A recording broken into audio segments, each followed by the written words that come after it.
Here at what I believe is a prickly pear cactus. However, it has some white fungus all over it. And those are some of the hugest prickly pears I've ever seen in my life, those big clumps up there. And they all look like they've got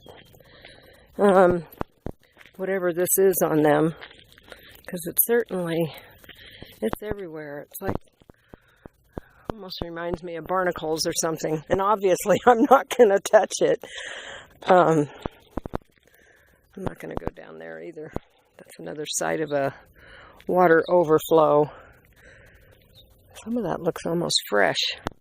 Anyway, this is a huge, ancient prickly pear cactus. I know cacti grow pretty slow, so this is like a grove. And there are tons of, I think they're pears, prickly pears, all over this. And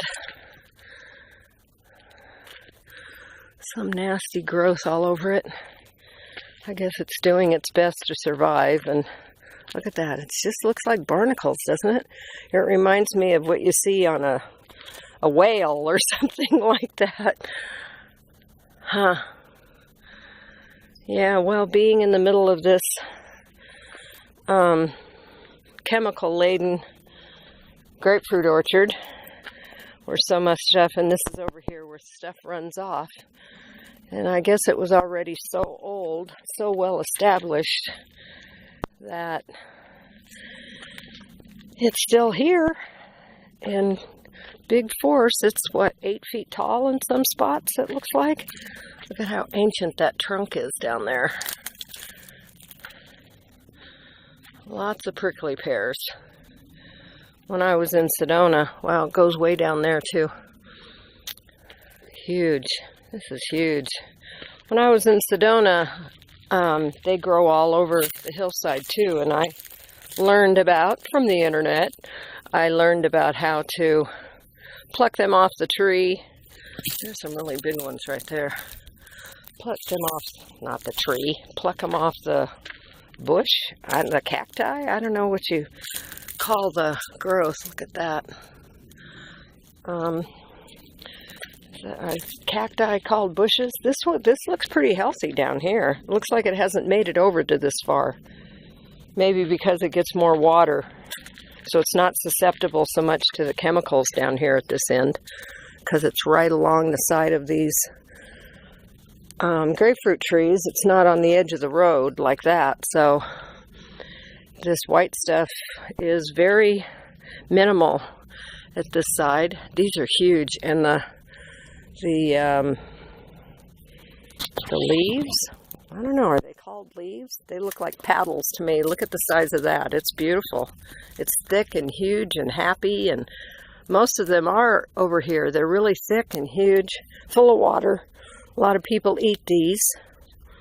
And it goes back behind there, behind the trees. So thank goodness part of it's still happy.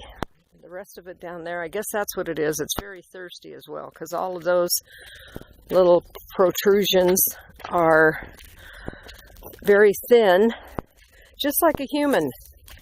You know, so many things in life, when they're dehydrated and they don't get water, water is a source of everything, sunlight and water. So when something doesn't get water, if you're not drinking enough water, your insides start cracking and wrinkling up, and they're not happy. And dehydration is one of the basis of, here's some more, the basis of lots of disease. If you are not, so this looks like some kind of a drainage pipe. It's going into the ground and it's open over there, so maybe there's some kind of drainage that comes in here. These are getting, they're getting a little bit of whatever this fungus is. However, they're big and happy. One of these days they're gonna start turning. They already are in some spots, but they get to be a really bright, deep, kind of reddish burgundy color. Yeah, like that, only deeper. And we got lots of cooties over here now. Yeah. The leaves are a little thicker. They get some water. Look at that trunk. This looks like a happier plant. Those don't look too happy down there. But they're big. They've been around a long, long, long time. A whole cactus grove right here. I've never paid this much attention to it till right now. These leaves, limbs, whatever they are big, thick. Yeah, that would feed a lot of people that know what to do with it. Lots of people. Lots of prickly pear jam. Lots of meals. There's more. There's more. Probably if they were just watered well.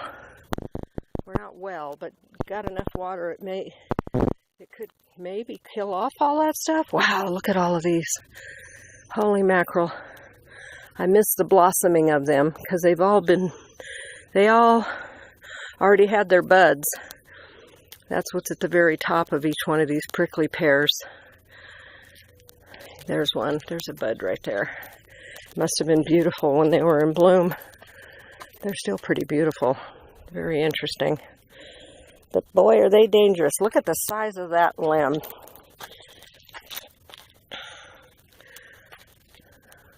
Wow. I've walked by here many times and haven't seen it the way I'm seeing it now.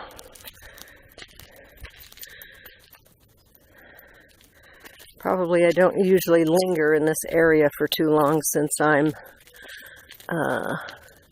won't go there. Since normally it's warm. This is nice and cool here. There's more. They just go right up along this ridge.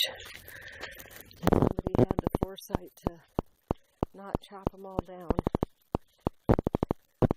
It's nice that there's these areas in amongst the orchards that are just uncultivated, so the wildlife can flourish, and the desert can flourish, and it's a beautiful day. The sun's up over there, and yes, for me it's beautiful. I love this. I love marine layer, I love fog, I love the coolness, I love to see the clouds. You can see the fog rolling through right there. Oh, that's cool. Coming down off and rolling right through this little valley. Okay, June 30th, 2018. Ta-ta for now. Make it a great day. Wonderful day. Bye.